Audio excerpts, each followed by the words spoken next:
Hello and welcome to Saturday Morning Cartoons, the weekly podcast that revisits, reviews, and ridicules some of the world's weirdest animated series. I'll be your co-host Dave Trumbore, and I'm all hopped up on Mountain Dew. Joining me as always down on Pit Row, it's Sean Paul Ellis. How's it going, Sean? Yeehaw! David, I'm doing well, buddy. How about yourself? Man, I thought I was revved up tonight. It sounds like you're on some like high octane level energy sauce there. Woo! What do you got going on over there? Ooh, I got a big old nail gin of water over here. Oh, good. Stay hydrated though. That's good. It gets hot up in these crazy machines. Ooh, sure does. These podcast machines that we're in. Oh, God. I don't know if you guys have ever gotten into professional podcasting, but definitely look into professional podcasting machines. That's it. It's the only way you can go in this really game. Is. We're professionals here. We're looking for a pro tip. Yeah. Before we get into this one tonight, have you ever watched this series of cartoons before? I watched most of the block that this was originally included on. Right. And I knew that there were a bunch of shows that I've watched quite a bit of myself. I think that I don't know. You know, this one was strangely nostalgic because I was aware that it existed. And did you have like that moment in maybe elementary or middle school where like friends were going to this type of a rally, like they were going to this type of event, and it was like a really big deal? Like on Sundays.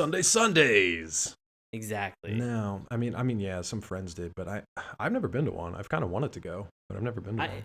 You know, it's funny you should say that because I never went to one myself, and maybe like a year ago, a buddy of mine that lives out in Phoenix, it's become like one of those things that like with him and his wife, I think he goes like maybe like once, twice a year to check it out, and he's like, you know what, he's not somebody who would go to one of these events and sort of like really drink, you know? Sure. So there's a part of it that to me, like I feel like the alcohol is sort of a key ingredient in the recipe for disaster that could come out of something like this. Yeah, I would imagine. But he's just like, oh, I just love going, and it's just real positive energy, and just people are very excited about what they're doing, and they put on a great show.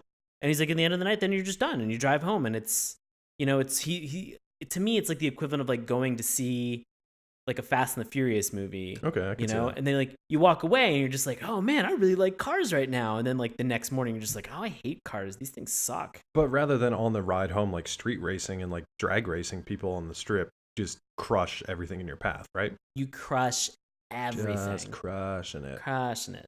And everybody gets a free monster truck when they leave the arena. Isn't that how it works? Yes. A street legal monster truck. It's like Oprah, but for monster truck rallies where they're look under the bleachers, you get a monster truck. And you get a monster truck. Could you imagine? Oprah, you got to outdo yourself. That would be amazing. Oprah, I know you're listening.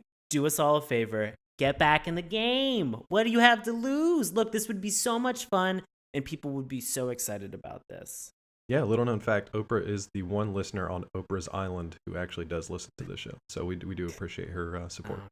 Before we go any further, do you want to actually jump into the history of this actual factual show? We should really probably say that this week we watched Bigfoot and the Muscle Machines. Yeah, we sure did.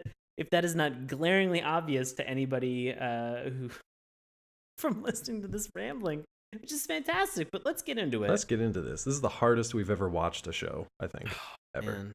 So Bigfoot and the Muscle Machines was a special animated TV miniseries that aired on the animated half-hour series Super Sundays and Super Saturday, containing 9 segments that ran for 6 minutes each.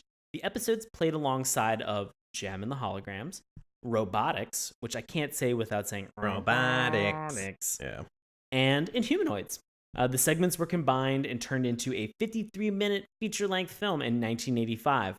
This cartoon and other Super Sunday cartoons were animated by Toei Animation in Japan. The show featured animated versions of vehicles popular in real life competing under the United States Hot Rod Association banner, including Bob Chandler's Bigfoot Monster Truck, Alan Gaines' Orange Blossom Special, Kenneth and Paula's Black Gold, and Dan Patrick's Warlord. How about that? I mean, Guys, I just learned so much about monster trucks. Yeah, monster truck. I think everybody knew Bigfoot, right? That's Right. like until Gravedigger came along, which Right. we'll have a funny Yeah. kind of aside about that.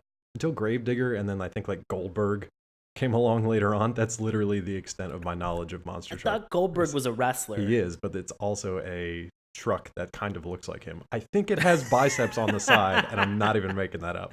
I think it has like physical biceps that are on the side of this truck. Oh no. Because it's ridiculous. Because That's some what I people want. have too much money. But unfortunately, we did not see that. How am I in this going to cartoon. trick out this truck? Just put biceps on it. Put some sweet quads and some beefy calves on it. Just running along on the tires. I would love it if Bill Goldberg was like, "You got to put some fucking guns on the side of that," and they were like, "Oh, he means like Jack Real Bonds." guns. He's like, Oh, "No, no? I wanted gun." But it does look pretty sweet. I wanted an old-timey cannon. Yeah, that'd be pretty sweet. I'd like that. Yeah. I'd like that. Guys, cannons. I'd be okay if they brought like real kitschy kind of like monster truck stuff back. I would actually be okay if they updated this cartoon and made it more like a modern one. I'm not saying it would be good, because this was not good, but it was fun as hell. Yeah. Do you want to get into like what this is about? Because I think people out there who hear like, oh, it's about Bigfoot and the muscle machines or other like monster trucks and cars, like, what is the story? Where do you go with that?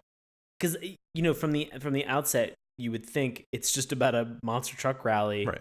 and the people who attend them and Yeah. what goes on, and that is the furthest thing from the truth. I mean, it is vaguely about that. That's kind of where it starts. It's like 1% It's about 1%. what you think it's about, and it's 99% about shit that you're like, what the fuck is actually going on with Which this? is why we're talking about it tonight. And we watched the whole thing. So we watched all 53 minutes of this craziness. So we'll try to get it through without giving you, all the little nitty gritty. We'll hit the major stuff. There's some good stuff. But for what it's actually about, the story's about 5 people who run a public monster truck show led by, here we go, getting into these names. Let's do it. Led by Yank Justice, driver of Bigfoot. The other members of the show include Red and Redder, twin sisters who drive Black Gold. Yes. Professor D, driver of the Orange Blossom Special, and possibly my favorite name, Close McCall, driver of Warlord. So that's just the characters right there. This actual synopsis: a young woman named Jennifer McGraw steals an ancient map that leads to the Fountain of Youth in Florida. You sticking with me so far? Does that make sense? Oh, what? A group of terrorists led by an elderly billionaire named Adrian Ravenscroft, aka Mr. Big, attempt to retrieve the map from her and chase Yank Justice and his friends across the United States to try to kill them. Yo, the work that Mr. Big did in Sex and the City, that stuff was phenomenal. I did not see this as being something that would come before that entire HBO series. So congratulations to him on really branching out with what he's doing. He must have refound that Fountain of Youth or something, because he looked pretty good live action. Looking pretty good. Carrie Bradshaw, totally into him. Yeah, looking really kind of, I don't know what race you are in this cartoon. We'll talk about that once we get to his reveal, but yeah, I don't know what he is. He's a slab. Ooh. But that's it. If you followed along with that synopsis, you're already doing a hell of a lot better than we were when we started this thing. Speaking of Ravenscroft, I don't know if it's the Wikipedia said Adrian and the IMDb page says Arthur, so I don't know if they changed it or if nobody cares enough about this show to get it right or what. But anyways, Peter Cullen. Peter Cullen did the voice of the villain, basically. And then we've got Susan Blue, who did the voice of pretty much all the female characters on this show. And she's done just like a ton of stuff over the years, so just want to give her a quick shout out. It's weird because I actually wrote down, for the tunings, I wrote down Avery Ravencroft. So we've got 3 potential names for Ravenscroft. Yeah, no lie. That's because I went back and listened to it, because when they finally do the big reveal and say what his name is, for 2 seconds I was like, okay, wow, they finally said it. They like almost halfway through this entire 53 minutes. More than that, yeah. Yeah. They're just like, oh, and this is the financier of all this terrorism that's been going on. Who's literally been kept in the shadows of every shot that he's in for the entirety of this series. So it's kind of like this cool little mystery thing, which I like that aspect of it. I was like, okay, they're having some fun with it. It's fine. But it's not like when you do something like that and then do a reveal, it doesn't really have any impact unless it's something or someone recognizable. Like if you just keep a weird looking dude in the shadows, then when you finally like reveal him, you're like, oh, it's just a weird looking dude. Okay, because I'm going to be honest with you. What I wanted from the reveal, all right, was either Hulk Hogan or a man that had a truck face. You wanted truck face Chippendale? I wanted a guy with a truck face that like had a fender for a mouth and then had like headlights for his eyes. You wanted Turbo Teen stuck halfway through his transition. Yeah, unfortunately, we did not get truck face. Anything quite as fun as that. But the rest of this thing is completely insane. So let's before we get quite into it, I want to first I want to make a mention that, again, remember that this was just like a little mini series. So we've got 9 episodes, 6 minutes each, that were just released like once a weekend. So you had to wait 2.5 months for this thing to like completely run its course. And we've got episode titles like Cryptic Cargo, Mystery Menace, Deadly Duel, The Sinister Scroll, Crooked Cops. And then they decided that alliteration was either no longer fun or they ran out of ideas. And the last 4 are Unleashed Barbarians, Bigfoot Dead, spoiler alert, Death Race, and Fountain of Doom. They could have made that so easy to just add a little bit of alliteration to that. That would have been so simple for them to do. They only did it for 5/9 of the series, so they're better than half. I feel like they got away with that. But you know what aired each time? Oh, they had a sweet theme song. Sweet theme song. Bigfoot and the Muscle Machines. How did you feel about this theme song? It was so forgettable that I keep making up my own version of it. So if that tells you anything. No, you know, I had the same impulse, or I had the same idea that the tune itself is really, really stupid catchy. Yeah. But the lyrics and the words themselves mean absolute hot garbage. Yeah. They mean nothing. And in fact, I'm actually going to contend, so we had to go back before we began recording tonight to actually re-listen to the theme song, because most of the words kind of seem like they're growled at you, or just sort of like very like high energy, like it sounds like they're forcing the words through like an actual transmission and trying to make a car sound like a human. Like a truck person. Like a truck person. Like a truck man with a truck mouth would sound.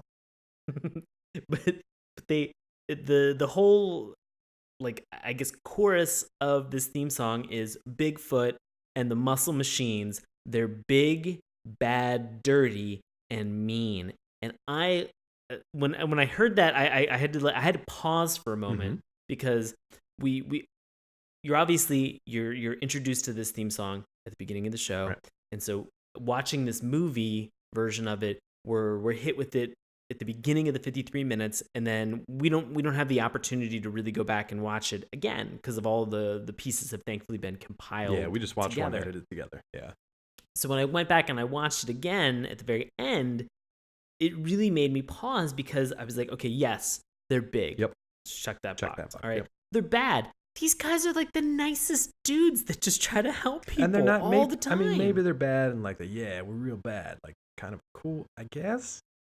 But I like even rebels, think then I don't even think that there's like there's really not like a rebellious. It seemed like for the type of vehicle that they were driving, right, that they could not have been less rebellious in what they were just like, look, we are working class people, right, who's doing a working class job, and we're going to get top billing wherever we go. And it's in our rider. It's in our contract. It was set. Look, I handle all of the contracts myself. All right. This is actually, I get them on the weird part was when Ricky Bobby did a cameo in Bigfoot and Muscle Machines. That was great. Karen. So Karen. And so, just they have all this stuff that is going on, like dirty. Okay, big bad dirty. All right, they are driving over everything, literally all everything. The time. They're driving over. There's every possible thing that is in this show that comes in their way. They have run over it. Humans, manure, doesn't matter. Humans, lava. They are killing everything, and there is no blood. There is no dirt. If things are exploding on them, these monster trucks are getting pierced all the way through, and it doesn't even seem like it matters to them. Nobody's spraying a leak. Nobody's. Yeah. There's nothing. Nobody's like, you know what? We've been traveling across country. Maybe we should just do a quick oil test. I would also love some practical stops for, I don't know, gas, because I can't imagine these are the most fuel efficient machines. They'd be stopping every 10 miles to fill up. It would take them a year to get across the country. I actually think that what happens is when they transport these vehicles, they put them on the back of a giant tractor trailer. Yeah, they're not fucking road legal. You can't drive a monster truck down the highway, you crazy shits. Look, I get it when they're in like the desert and stuff, and we'll get to their little like road trip. But fuck, they're just like on mountain passes, going around like switchback turns in monster trucks. This shit don't fly. And like, but and mean. Like I really don't think that they were mean. Like we mentioned Yank Justice No, they're not mean as at being all. the leader of this. Like he's gruff. Seemingly, he has a good heart. Yeah. And I don't think he ever means anybody any harm. No. And so to say that they're mean, like, yes, there is that persona that these trucks are big and they're driving over other trucks. And so that would be like me as a human walking over another human and then crushing them. And people I paying you to do it. Yeah, people being like, woo! Just cheering you on, throwing beers around, paying you to walk upon other people. Do you imagine that's what the monster truck reality is like? Is just monster truck, like the truck face people that I want on wearing, like Truckatron, the world Truckatron. Yeah, exactly. Like wearing like baseball tees and stuff like the trucker hats. Yeah. And they've got like popcorn and a hot dog and a beer. Yeah. And they're just watching humans walk over other humans and crush them. And they're like, woo, he did it! Wait until he forms together to form Humanosaurus. He breathes fire. I want to see this cartoon real bad. Yeah, I want to see the fuck out of this cartoon. Truckatron. I'll be back, guys, because Planet Truckatron is going to come in 2017. Guys, once we start our Kickstarter and Patreon campaigns, we're going to make so many bonkers cartoons. You're going to love it. You're going to love it. It's going to be on the YouTube. You're going to watch it, and then we're going to talk about it. It's going to be great. Oh, man. But yeah, like, I think you've nailed it. Like, the theme song, A, is forgettable. B, doesn't actually describe what's happening, either the characters themselves or what's going on in the show. And then the animation is just like a bunch of clips from an already fairly short series to begin with. So, right. Plus it was grainy as shit, so it's really hard to see what's going on anyway. It just looks like a bunch of smudged mud moving across the screen. I will say, whoever uploaded this to YouTube, kudos to you, Thank because you. it really captured what it was like to watch something on a beaten up VHS in the 80s. Yeah. And or just like a tiny little like 12-inch, cube of a TV. Yeah. And having been somebody with that little tiny cube TV and a VCR that was attached to it, watching stuff all the time, like it really brought me back. Yeah, appreciate it, guys. Thanks for that. Thanks for that 240p. Yeah, the 3:4 aspect ratio that was on it. I could not. I loved it. I'll tell you what, watching it like that, like if I would watch something like that in 1080, I'd be like, ugh. A, not physically possible, and B, just like it would take you out of the experience. Because like watching the grainy, janky animation and like just poor production quality for a lot of this stuff just kind of puts you in the mindset of like, mid 80s, nobody gives a fuck. Let's watch trucks smash other trucks. If they would have just called this Smash Trucks. Smash Truck. That would be the knockoff version. Because somebody had to pay licensing for this. Look, we already said it was a Toei Animation production, but it was also a collaboration with Hasbro, who had the toys for the Bigfoot and the Muscle Machines. It was Marvel Comic, or at least Marvel Productions at the time. So I don't know if they had an actual like comic book series for this or not. It was, I'm sure they did. They had to. It was Sunbow Productions, who just had their hands in like a bunch of toy and movie stuff, and Toei. It was like these 4 fairly sizable production companies who just churned out this garbage. I will say I liked the idea of like mini episodes. It was like an early web series before there was even a web. I thought that was kind of cool, a cool way to do it. It's almost like having, instead of cramming more commercials onto your Saturday and Sunday mornings, it's just like a cool little interstitial. So you could just watch this like little 6-minute episode instead of, blocks of commercials, and it would just fill in the gaps in between. I thought that was really cool. I'm having a really hard time, like in my head, imagining that it was playing like back to back with like clips of like Gem with like the suicide episode, like, and then it was jumping into like those quick versions of like robotics, and then then rounding it out with Monster Truck. I would have been like, whew, God, there is not enough sugar cereal to focus me. It did only play once a weekend though, so I'm sure it was like a strategic spot for wherever they needed a 6-minute fill. It just didn't have like an ad buy or something. Just really capturing that southern demographic that they were shooting for with this. No, man, it was nationwide. It was nationwide from California to Florida. Yeah. But not north at all. Oh no, I think they went from Seattle to Florida actually. That's correct. It was like the reverse of the Oregon Trail. I know this because they showed a map. Yes, constantly. And then they showed them driving from. Constantly they showed maps as like a bump Yeah. between like location to location. I felt like I was just playing whoa. Cruising USA again, just watching this stupid map and not making any progress. Yep. A terrible game. Oh God, right. that was it. So before we get into the show, and we're about to jump into it, so hold on to your butts. We need to pick like truck driving names. Dave and Sean isn't like little limp-wristed wishy-washy. It's not good All enough. right. So you got to give me your best monster truck name, and then you got to tell me the name of your truck. What do you want to go by for the rest of the episode? All right.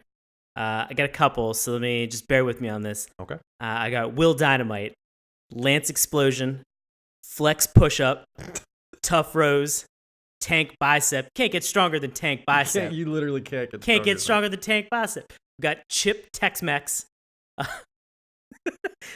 Bo Beefcake. I like Derek, the alliteration. That's good. Derek Truetail. You sound like a Native American. Shooter Roadhouse. This is just Shooter a one. Roadhouse This is just real a. good. I know. Did you just combined a John Cena movie with a Kurt Russell movie or a Swayze movie? Wait, here's Swayze? It's Swayze. Yeah, Swayze. Here's one that's just it's an indefinite article and then the full name. Mm-hmm. All right, this isn't like a first name last name. There's no first name. The Gooch. All right. Gooch. Fuzz Holster. Like Leonard Tackle. Butch Butcher. Daryl Panty Dropper. Robbie Get Up for Learn. Race Pizza Party. Jesse Meth. Kemper Bayou. Lipton Tea and Hoyt Bear Trap. Hoyt Bear Trap. Hoyt Bear Trap. I don't know. Tank Bicep. Real good. Tank Bicep. And my car is Glamour Muscle. You seem like you should be greased up all the time. Like I mean, greased up and hairless. Just Constantly just rubbing Nair and sunscreen on yourself. It's my crossover into the world of professional wrestling. Yeah, I can see that. Monster Truck Rally. For Monster Truck Rally professional wrestling. All right. You moonlight. So I like that. So Tank Bicep. Yep. In the Glamour Muscle. And I'm riding in the Glamour Muscle. I like it. In the Glamour Muscle. Yikes. What do you got? What's your name and what's your truck name? Man, they pale in comparison to all that. But no, they don't. They're gonna be great. I want to hear this. I'm gonna go with Rocky Road. That is good. I like Rocky that. Road, and I drive the Humdinger. Woo! Woo! Humdinger. Humdinger. I just love. You can't go wrong with the word humdinger. No, you can't. That's why when it came to my mind, I was just like, I can't. So good. I personally can't do better. Solid. We got Rocky Road and the Humdinger, and Tank Bicep and his Glamour Muscle. They're gonna put things to rights through justice, the American way. Woo! My justice is running over stuff. That's right. It's the only way. And it's the core of the road. That's my credo. My credo. All right. So you're going to ride along with Tank Bicep and Rocky Road for the rest of this episode. All right. Now, so getting serious for a second. This is a show about people who drive monster trucks. So It should probably start with a random woman running out of a mansion. Right? No. Makes sense. Does it though? Doesn't it though? No, none of those make sense. It happens. The first 30 seconds is just like a still shot of the front of a mansion, like a nice stately mansion. You've got the door in front of you, and this woman just like runs straight at the camera at you. And okay, no explanation. And for whatever reason, she's being chased. Like they're like pinning her in by like a trio of dudes on motorcycles, dudes with like just like helmets out of like Mad Max, like just dudes on motorcycles, and they're kind of pinning her in, and they get her to this intersection. And she's kind of in this courtyard, so you're like, I don't know what she's going to do. Ooh. So, Sean, what would you do in this situation? You're kind of like a stunt guy. You're Tank Bicep. Would you just like fight your way out of it? Or I'll tell you what I would do, because it's the exact same thing that this woman did. I would throw myself into a fountain. I mean, that makes sense. That makes total sense. Like in broad daylight, right? Yeah. Like they can see you do this. Yeah, they can. They are watching me, and I throw myself into a fountain. Okay. I, Tank Bicep, jump into a fountain. Right. And I'm just like, done. And you just curl up and like the hope that they didn't see you. Yeah. See, and that actually works in this world, because these guys on the motorcycles are so fucking stupid that what they do is jump their motorcycles into the fountain and crash them into being useless. Well, I'll be honest with you. One thing that Tank Bicep knows is that your regular dirt bike or your motorcycle is not an amphibious vehicle. That's correct. So it's not going to work. Not going to work that way. smart and strong and greased up. Look at this guy. So our motorcycle riders, not knowing what Tank knows, crash their motorcycles in a fountain. At which point, this woman, who we don't know her name, we don't know her profession, we don't know what she's doing. She's got this rolled up piece of paper. We don't know what the hell's going on, even though we already told you in the synopsis. So spoiler alert from 20 minutes ago. She runs out of the fountain. She's totally fine because she's amphibious, right? Yeah. So she takes off running, just running. This girl runs everywhere. She is running nonstop. She is so fit. She's outrunning these muscle machines half the time. Like, I don't know what, this girl's like the bionic woman. So she takes off. And the motorcycle guys at this point are like, well, we can't conceivably chase her on foot either, so we'll just pick her up another time, I guess. Yeah. They literally say, like, we'll just catch her when she gets to the stadium. Yeah. Hence them telling us, now we are going to the stadium. So thank you very much, exposition motorcycle riders. Also, how close is this mansion just to a stadium? Oh, just right next door. No, Like, but where? I said she runs. Like, she just runs. I know, but like she runs, but like who's just building like a palatial manor next to like the Verizon Center? Jerry like Jones. Next to it, Jerry Jones. Jerry Fair Jones enough. builds like his house within the Cowboy Stadium. Oh boy, And is super proud about it. get it together, Jerry. Speaking of guys from Texas, who do we meet next? Oh man, we are introduced to the man, The myth, the legend. the myth, the legend. Yank Justice is to man as Bigfoot is to trucks. The king of both. Is how we are introduced to Yank Justice. Yank Justice. Yeah, don't call Yank. him Hank. Yeah, Yank Justice. So Yank. let me ask, if you had to like sum up what Yank Justice looks like, what's a comparison, like a fair parallel comparison that you would make? He basically looks like a Texas cowboy or like a sheriff, kind of like crossed with. He's got like the blue jeans, he's got the cowboy hat, but he's like the blonde, blue-eyed kind of guy. So he's like a Swedish cowboy. Okay. With like a red kind of, very kind of stereotypical kind of cowboy garb. He looks like he could actually be related to like Marshall Bravestar, just like a Swedish version of him. He kind of has that lawman look. I actually thought that this was like a future version where Flint from G.I. Joe had retired and bought a monster truck and then like peppered his hair like he was Race Bannon. I was gonna say like Race Bannon's like tougher cousin, which is like, those are strong words from Rocky Road, but right. Yeah, he looks like he could be. He's a tough dude. He's a tough dude. We get sort of that quick introduction by way of the people and the vehicles, and so yeah, they're literally just like coming out of the whatever the entrance to the arena is, because now they're in their monster truck. So Yank is driving around in Bigfoot, which is very recognizable. It's like the premier star of the show. So he rides out, and then we get everybody else as they kind of come out and do their greet and ride around the arena. So who do we meet next? We've got Orange Blossom Special. Oh boy, that's driven by driven by Professor Billy D. Williams. Yeah, basically. I mean, this guy. So it's an older black man with like a white afro and this thin little white mustache. He's got a tie, a collared shirt, a sweater vest, a tweed jacket with leather patches on the elbows, and he's got a little buddy with him who's riding along with Professor D. Oh, he's got a little armadillo. Sure. Little armadillo. Makes sense. Yeah, why not? What's his name? Isn't it Dilly? It's Dilly the armadillo, who's basically never used except for, I think, once more. They reference him literally one more time. He's not like, I'll give him this, he's not that stereotypical like animal sidekick who is used to comedic effect. He's used like once more in this entire sequence. That's it. Yeah. And we've also, at this time, you've got like a terrible announcer voice kind of like going off in the background. And he, as he's introducing the characters to both, everybody in the arena, but also everybody watching at home, he decides to like stop and make a plug for Ravenscroft used cars. So he just stops and does this like little commercial. So that's the first time you hear the word Ravenscroft.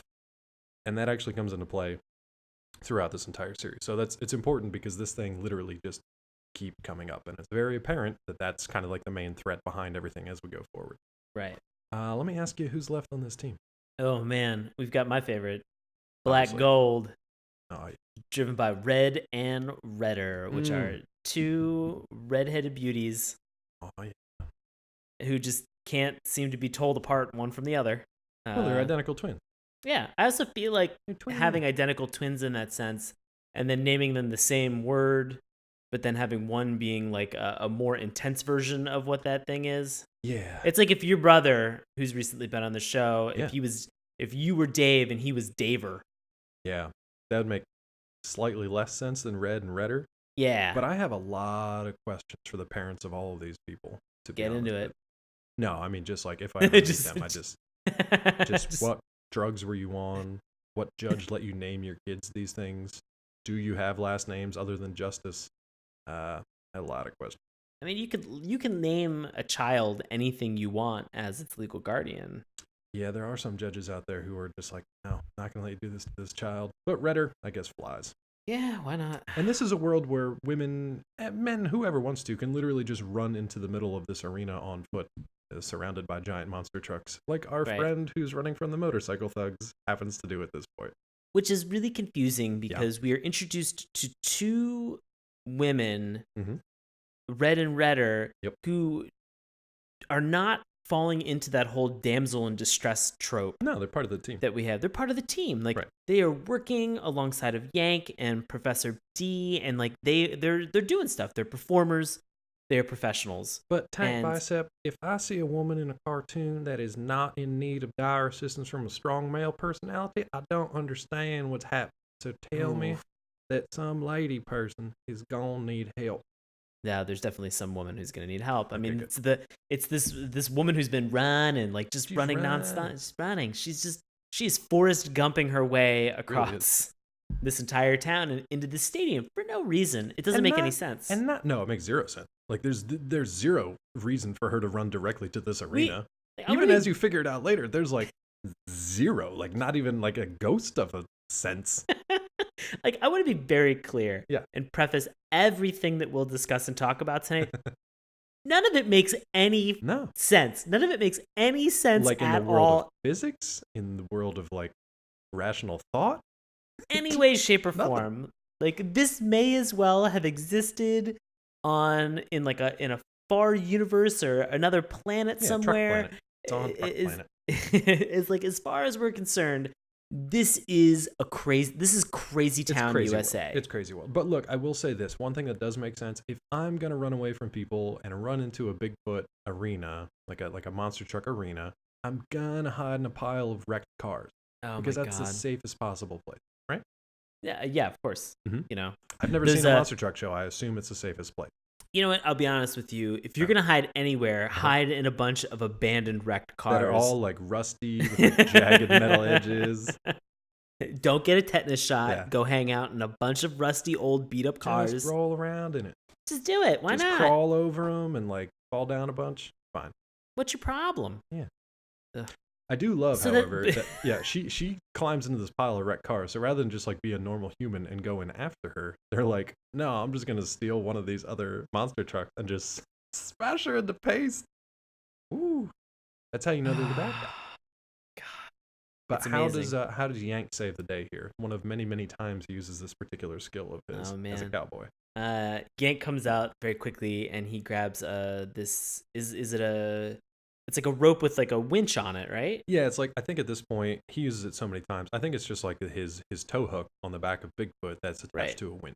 But it's like a big metal chain and a big old honking tow hook that they use in like monster truck rallies to do like pulling contests. So like a tug Right. of war, they'll tie these things together and then try to see who pulls the other one apart or pulls it across the arena or whatever.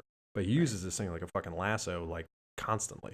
So this is the first instance where we see him. He throws this onto this Yeah. invading stolen truck now at this point by Yeah. these henchmen, Right. and pulls their truck off the pile, Right.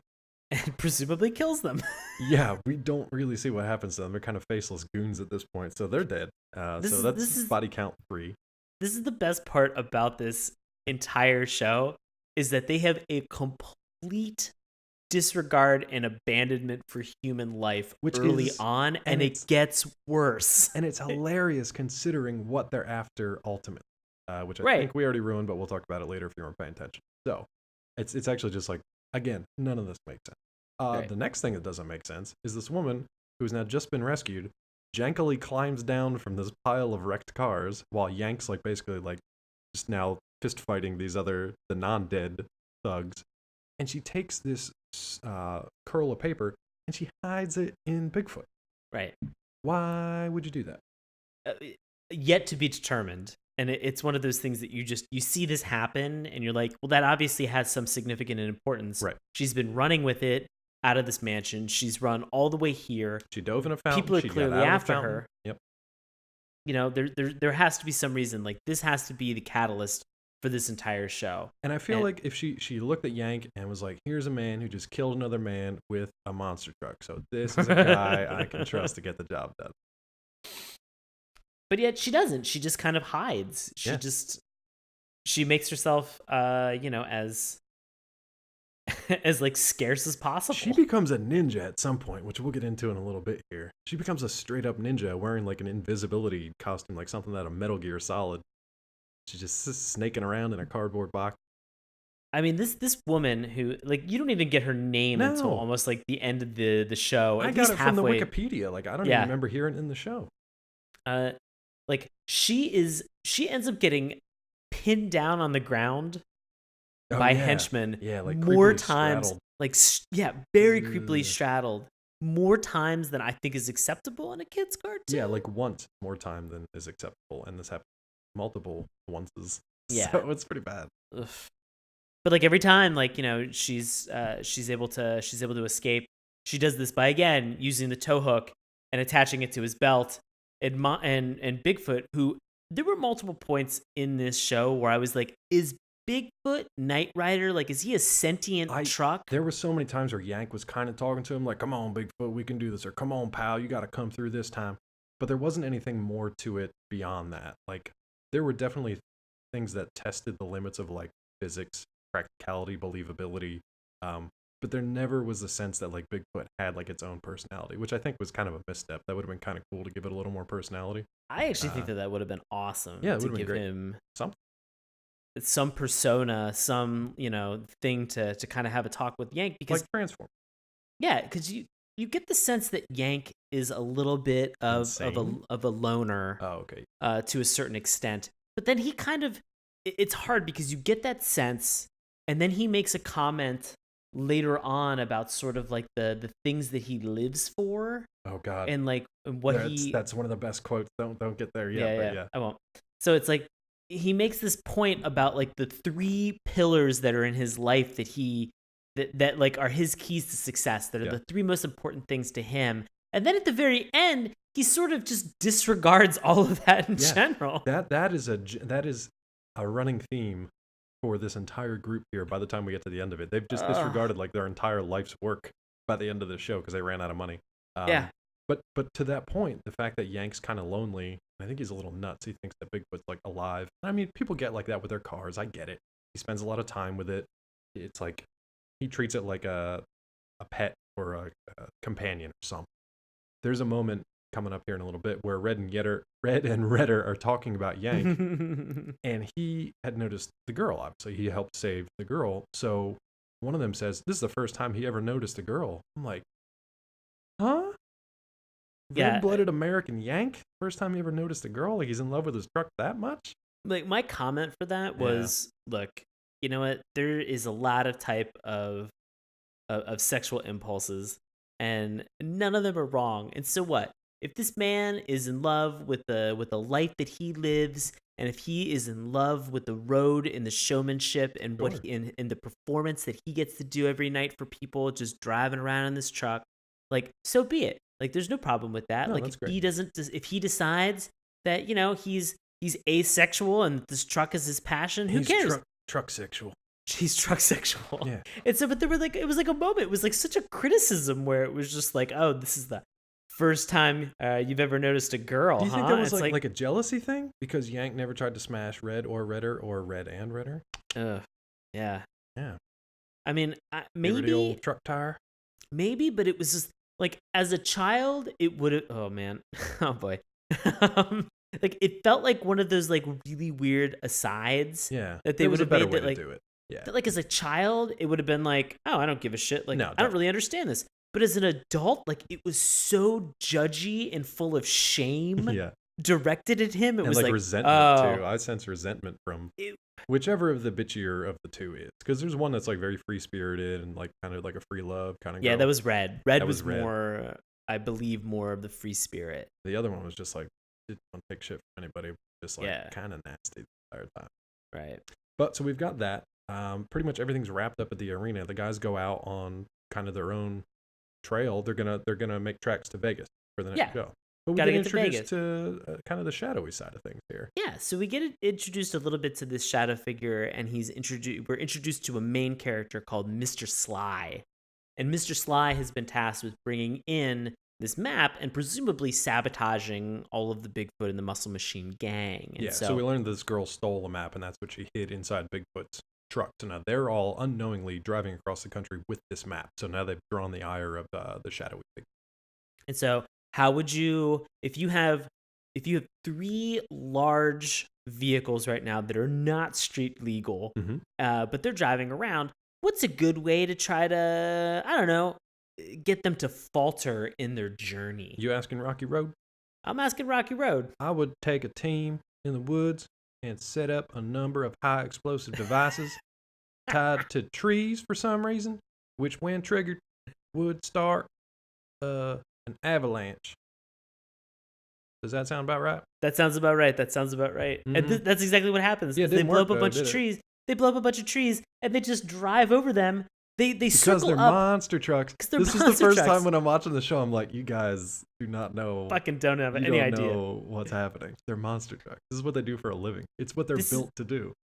They get to this clearing after going over all this stuff. Oh, hold on. Even before that, though, is this when Yank yells avalanche with the best cartoon face I've ever seen? Avalanche! Wow. That was worth the price of admission right there. They finally get through all of this confusion and all of these explosions. They circle up to just have this. This is the conversation. Yeah. Everything okay? Everything, but my blood pressure. Was that Yank again? No, that was Professor D? Yank. Yeah, it's Professor D. Gotta be. So Yank in return just goes, "Let's jaw about it on the road." Go fuck yourself.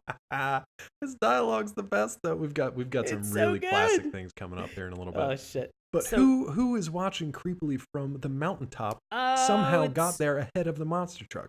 It is Ninja Woman, who is really yet to be introduced to us. Yeah. So, what? How? How did you get up there? Yeah. So I don't know. She's a great runner. Yeah. And now she's become a great trail runner. And because guess what? She is just running nonstop. She's constant running.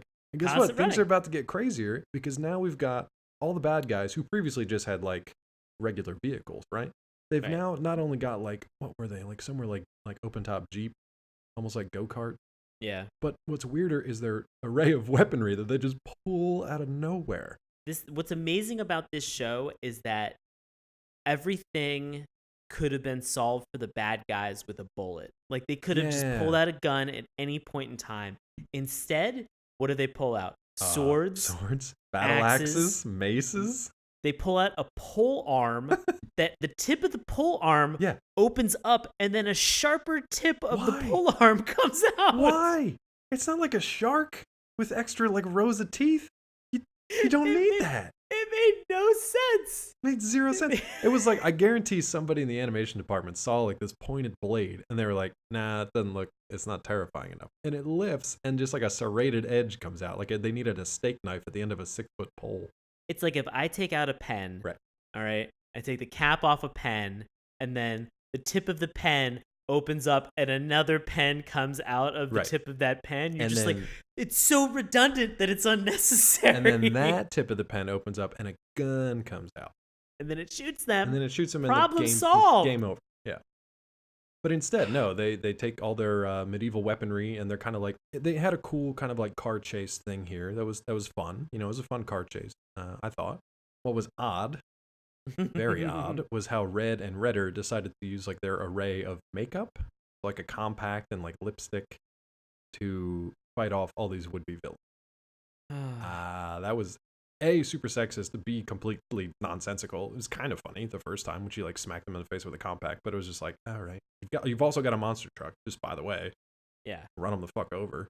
We also should mention that with these monster trucks, there are 3 of them. And so they are driving on what seemingly is a very narrow back road at some point. Oh, I guarantee it was in like Utah area where it's like these crazy switchbacks and stuff coming down through the mountain range. Yeah. And Yank's way to get around this, because he's the leader and he needs to get around this, is to form a line with their monster trucks. On a 2-lane road. Yeah, on a 2-lane road. With these monster trucks on the side of a cliff.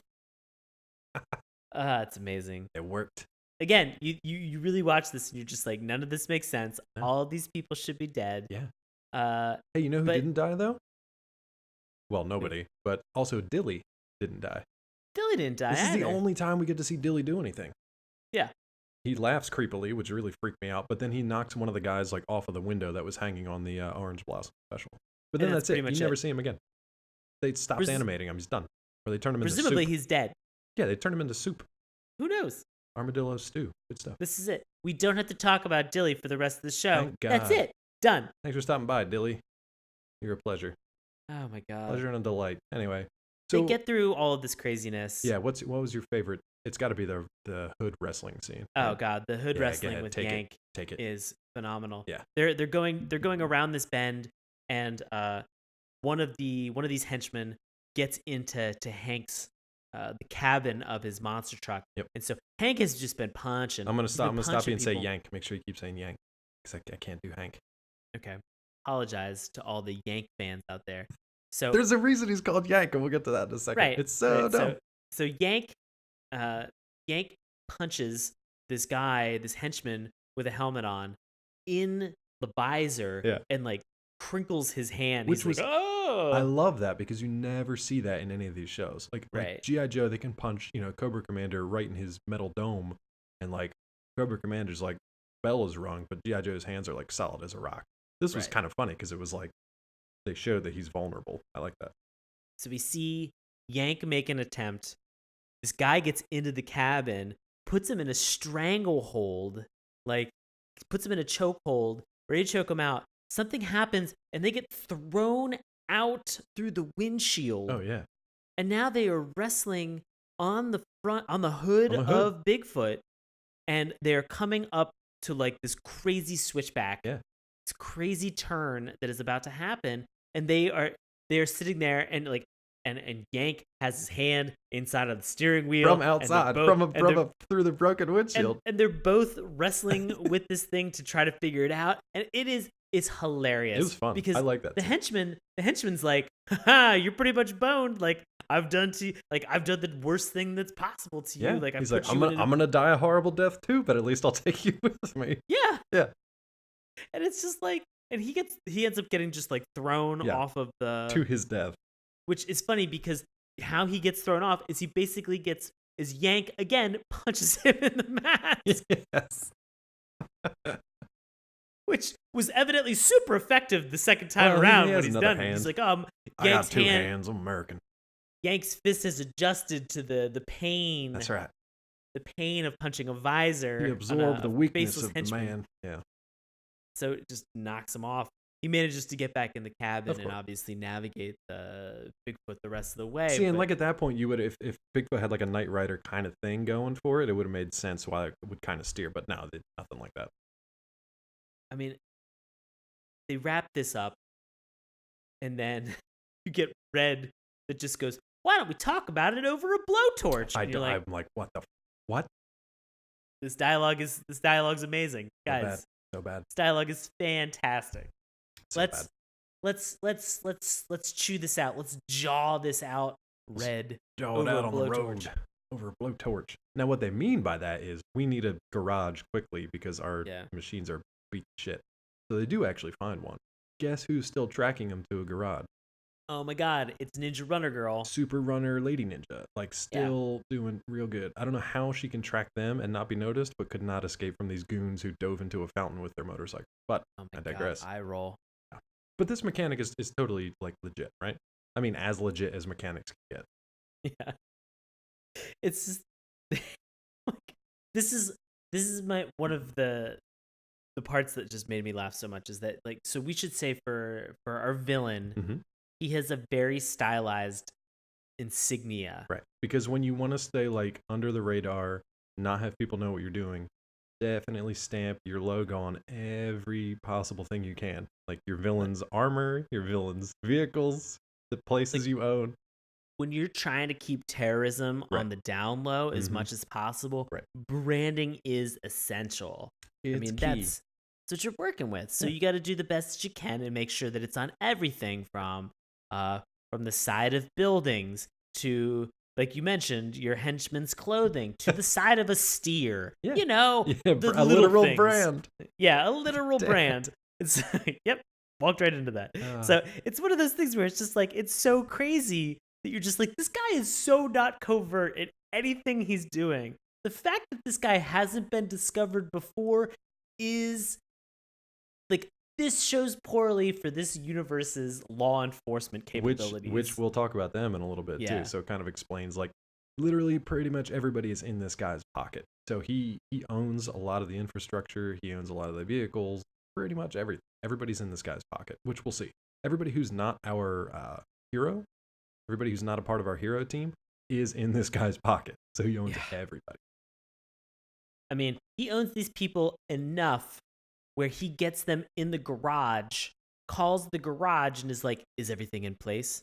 And the garage attendant, evidently this mechanic, this wrench, is just like, yeah, don't worry, we got it. Well, I thought that was just the building. I thought it was a random guy too. It's actually Sly. It's Sly. It was Sly. I had no clue. Yeah. Because he's not like distinguishable at all, really. Because he's been wearing a red helmet for pretty much the entire that too. 12 minutes that we've seen him on screen so far. Oh God, I hope we're that far through this.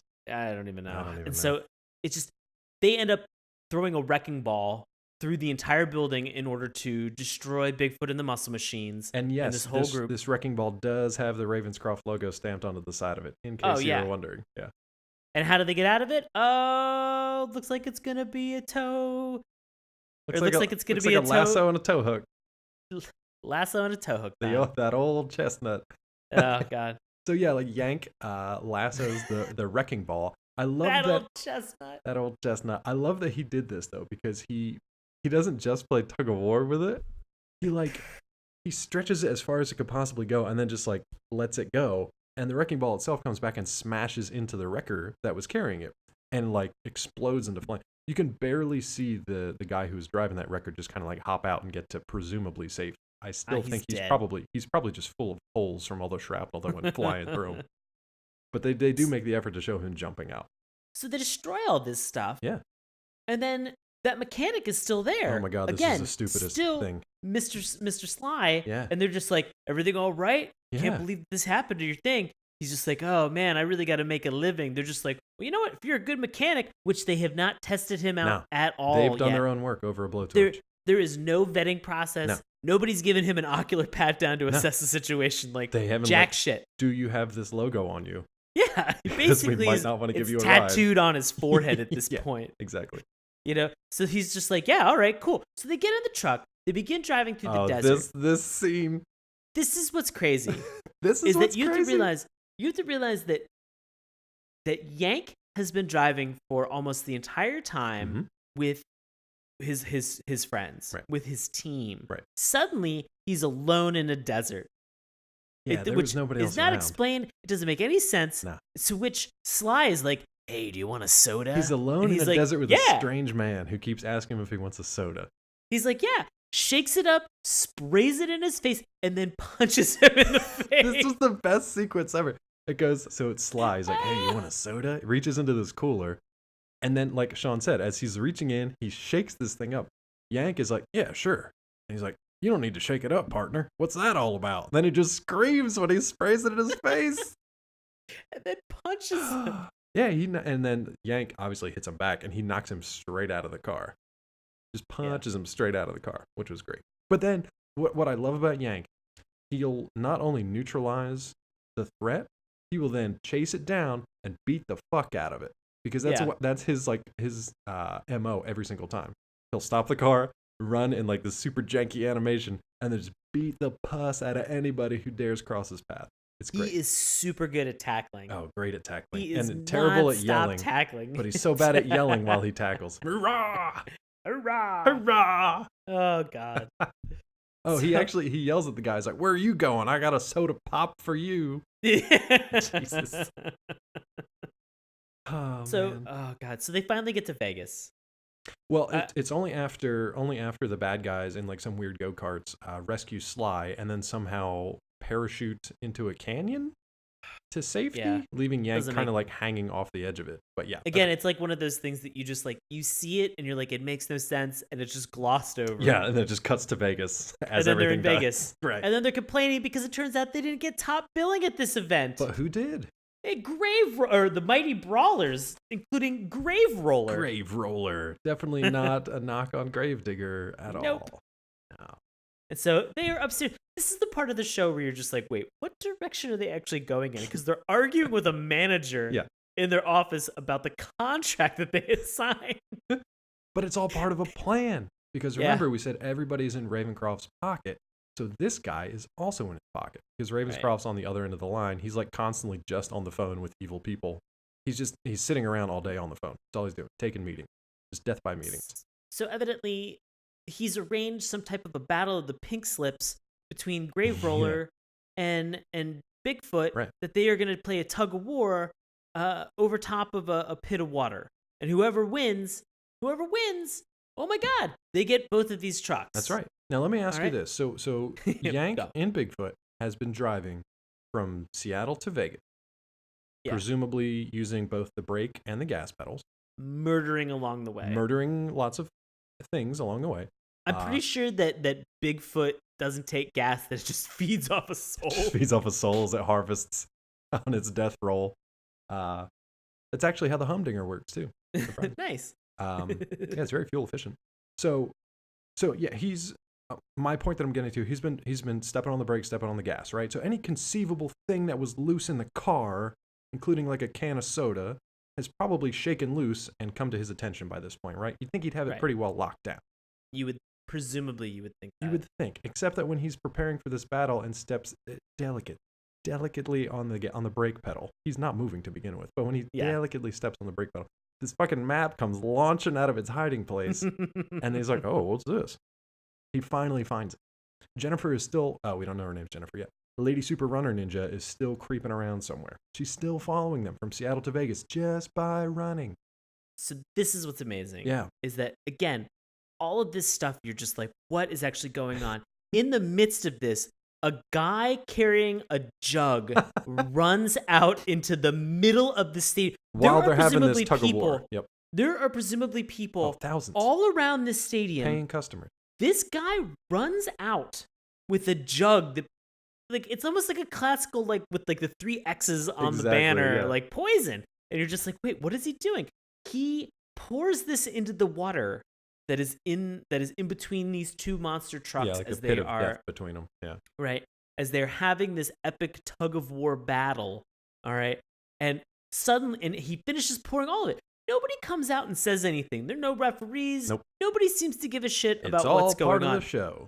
One of the Reds is like, "There's poison in the pit, Yank. Look out!" Did she yell poison? Acid. I was like, poison? The fuck's that gonna do? Nothing. It would make sense in the show, though. Yeah, acid. So, like, and you can tell it's acid because the whole fucking thing turns like orange and starts bubbling, which is how acid works, kids. God. Science. Yeah. If you dilute enough acid in water, it just becomes more acid, right? Becomes more acid. That's truck science. Yeah, truck science.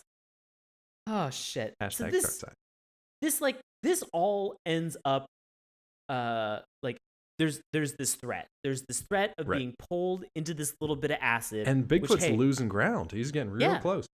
Like, almost his tire is kind of dabbling in there a little bit. Yeah, but like little taste.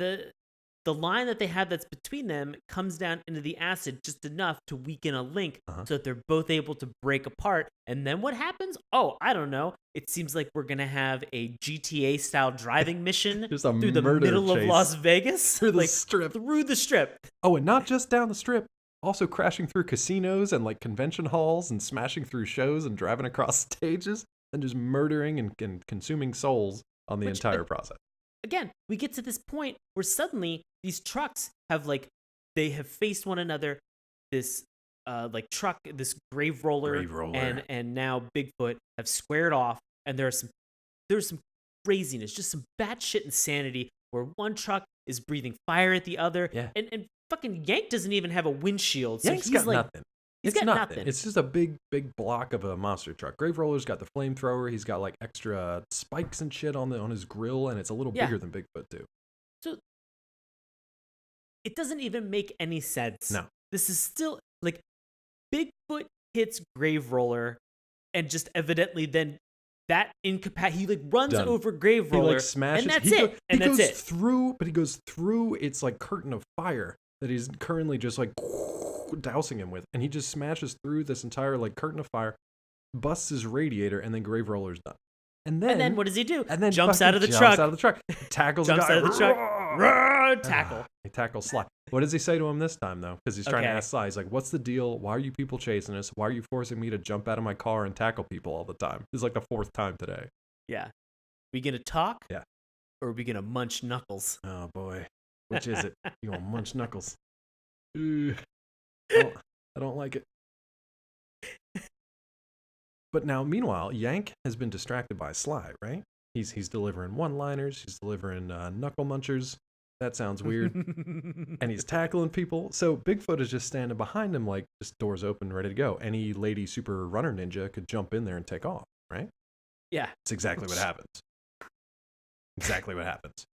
But Yank's a pretty fair runner, too. He literally runs down Bigfoot, jumps in, climbs through the back, because apparently he's got no window, and just pulls the emergency brake, which is a hilarious thing to think of in these monster trucks. This is like this tiny little emergency brake. It's going to stop it. So this is where I'm going to pause for like 2 seconds. Let's talk about this. All right.